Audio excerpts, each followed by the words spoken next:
Hi everybody, this is Mike Wright here. I'm the Canine Behaviourist. If anybody does tune in, welcome. If not, I'll be showing this on Instagram, Facebook, Twitter, etc. Later on.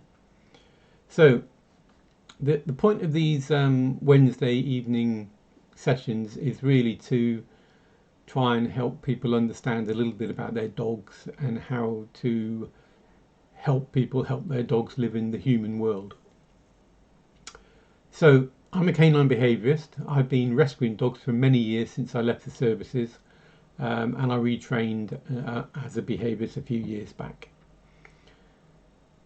So this evening I want to talk about positive action. Now let me explain what I mean by that. There is a little bit of a trend where trainers particularly advise people when a dog has various problems, be it a fearful dog or maybe it's aggressive. They like to use the term reactive. It's an overused term, and it ends up with dogs not really being helped. I'm a great believer in getting to the bottom of a problem as opposed to just treating a symptom. Let me give you an example. I see this a lot. I was out walking a couple of days ago with Ziggy, my dog, which those who have been here before know she's a rescue dog who had her own issues that I've helped her with. And we met a guy eventually in the woods. So I got out of my car, started walking with Ziggy, and this guy cuts across in front of us, slightly far away. And he's got his dog on an extending lead, a very small dog, and he's making rapid progress, looking over his shoulder, clearly wanting to keep ahead of us. Again, it's a common thing. I understand why people do it. So we go in another direction, and it's a circular route. So we eventually end up with Ziggy, and we meet the people coming back in the other direction. So that's fine. I've just noticed my stream, it doesn't seem to be actually working. So I'm sorry about that. I'll keep going with this, and I'll put it live later on. So here's the thing. I meet the guy, and it's actually I managed to get talking with him, and I say hello to his dog, who's a little bit nervy. But I encourage the dog, and the dog relaxes and comes out from behind the guy's legs. But talking to the chap, it's quite a sad case actually. So this gentleman, nice chap, this gentleman got this dog who's about 3 years old now with his wife, and it was their dog. But unfortunately, as soon as they'd got the dog, his wife became unwell, and sadly she died. She passed on. So he was left with this dog, which he loves the dog. There's no doubt about that. But he doesn't really know what to do with it, and how to get it over its anxiety. So this dog now, he's just taken redundancy as well. So he's retired in effect, which he's enjoying. It's lovely. But his dog is so tightly close to him, he can't go in another room without him crying and barking. And so when he's at home, this dog is with him 24/7. Wherever he is, the dog is. Very, very common. So if he drops the dog off at his mother's house, the dog howls and whines the whole time he's apart. So what you've got there is classic separation anxiety. But no one's really been able to give him any proper advice on what to do about that. Then it's compounded by the fact that the dog is scared of its own shadow, probably because it hasn't been fully socialised, and the chap is doing normal human stuff. So he's worried about the dog, and his response to that is to keep it away from other people, other dogs, so it doesn't get frightened. And if he does encounter somebody fairly close up, like he did with me, he's he's talking to the dog and telling him it's going to be all right, and strokes it continuously. These are all classic things. Now, unfortunately, none of that helps your dog. That's a fairly negative thing to be doing, keeping your dog away from the things that might be worrying it, and compounding it by actually interacting with the dog while it's suffering its worry or its fear or its shaking or whatever. These all compound the issue, and they tend to lock in that behavior, and the behavior becomes a standard thing over the years. Now, the longer you do that with a dog, as I say, the more that behavior becomes locked in. Now, if we take a look at it in a slightly different way, instead of keeping our dogs away from that situation and this fearful dog, we encourage it to meet other dogs, to meet people, but in a positive way, thus positive action, in a positive way. So we don't suddenly flood the dog with hundreds of dogs. We allow it to meet people in a gentle manner. So, for instance, this dog, when he met me for the first time, my dog Ziggy isn't bouncy. She doesn't run up to dogs and get in their faces. So she's close by, and the dog can see her, but she's no threat to this little dog. So this dog's nervous of me at first, and I don't approach the dog. I don't approach the chap. Obviously, with COVID, I wouldn't do anyway. So what I do is I get down low, which is my standard method of doing this.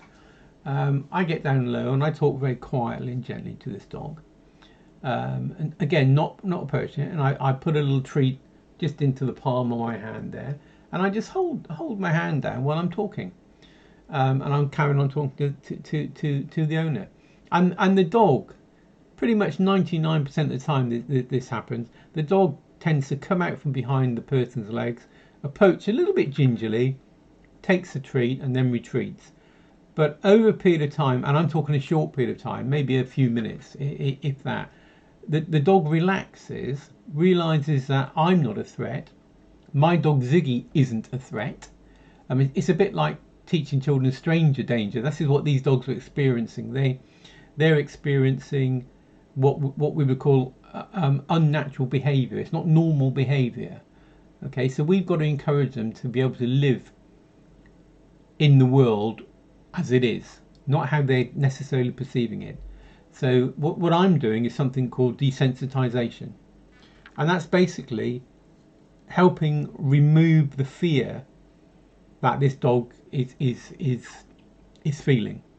Okay, however, to us it seems a little bit crazy, but that's what they're feeling. So the interaction I'm having with it, and with Ziggy there and us chatting, it's a relaxed environment, and the dog begins to think, well, okay, this isn't too bad. So you do that over a period of time. So you meet other dogs, you allow the dog to see dogs at distance passing by without any interaction. You then allow the strangers to come a little bit closer, and the dog begins to understand that this is not a problem to worry about. So that's a very potted way of doing it. It's quite a long process, and there are steps, but that's a little bit too much to go into here. But that's basically what we're trying to do. And just to highlight this dog a little more, while I'm talking, 3 or 4 other dogs arrived. A couple of them I knew and I've been working with. They were fairly bouncy puppies, and this dog stood fairly calmly and just watched them. And they bounced about a little bit, so she had a little grumble, a little moan at one of them, but she then went back into a fairly calm state quite quickly. So after that little interaction, and there's 3 or 4 dogs now, I just said to the owner, right, just you carry on going and carry on with the dog. And the dog left very calmly, not worried, and just gently trotted off with the owner. Very small baby steps there. And that's the key to this. When you're trying to take positive action, there's no red button here. You can't just throw them in. There's a technique called flooding, where you put a scared dog into a crowd. It's like putting a human being into a football crowd if they're scared of crowds, and then expecting them to be able to cope with that. Trust me, they're going to to struggle. And the theory is they either sink or swim. Well, if you do that to a dog, a lot of them will sink. Okay, they won't swim. You'll ruin them for life. So it's small baby steps. The whole point of this is trying to understand that when a dog has a particular issue, be it fear, and a lot of the reactive dogs you see, the so-called aggressive dogs, they might be reacting in an aggressive manner, but that doesn't make them an aggressive dog. 9 times out of 10, it'll be they've either not been socialized properly, they've had a bad experience, they're actually quite often scared, and the way they react is fight or flight. If they can't get away, they'll try and fight. So if we approach the behavior of our dogs from that perspective, we stand a much better chance of dealing with them. We don't stand a chance of helping them if we take evasive action, and I see a lot of this, and people are encouraged to do this. So evasive action says, right, my dog is nervous, so I'm going to put a nice collar and a lead. I'm going to make it yellow so people can see it, and it's going to say, nervous dog, stay away. I'm going to keep the dog on the lead. I'm going to keep the dog away from other dogs, other people. I'm going to stop it from having any interaction that might be upsetting it. You're condemning that dog to a pretty miserable life, actually. Instead, you should be saying, yes, my dog is nervous. I should treat it fairly carefully, but I should work to help the dog get over that nervousness and that fear. And if it means seeking advice from a professional, we'll do so. I tend to recommend going to a behaviourist because just from my experience and observation, there are a lot of trainers that are very good trainers, but they don't really understand behaviour. So they'll say, this is what we do, and off we go. But they don't really understand the behavioural aspects of it. They should do, because I don't think you can actually train a dog without understanding its behaviour. So I painted a fairly broad picture there. Not all dogs and dog trainers are bad, and they don't understand behaviour, because some of them do very much indeed understand behaviour. So just be careful who you go to for your advice, but don't be afraid to ask for advice, because quite often fairly simple changes can have quite a major impact upon your dog. So don't adopt the approach that I've got to care for my little baby, I've got to keep it out of harm's way, I've got to stop it from doing anything that might be problematic to it. It might be upset, because they've got to be able to live in the real world, and it's not that hard for us to help them do that. So I have this conversation quite a lot with people I meet. This chap, his dog, not only is the dog fearful when it meets strangers, it's got a separation anxiety. So there are a lot of things you can do to help the dog with that. But again, it does come back to this point of understanding its behavior, the core reasons why it's behaving like this. Now, this dog is behaving in a fearful manner and has separation anxiety, is probably a better word for it than distress, because it's not been used to being apart, it's not been used to left alone. So again, a fairly structured, drawn out effort over maybe a few weeks, where you teach the dog that you can be apart and you don't have to worry about it. So yes, you can be in another room with the door closed, and you don't have to worry about not being able to be in contact when you'll see me. You can be apart from me for a period of time. I can go out, you don't need to worry about it, I'll come back.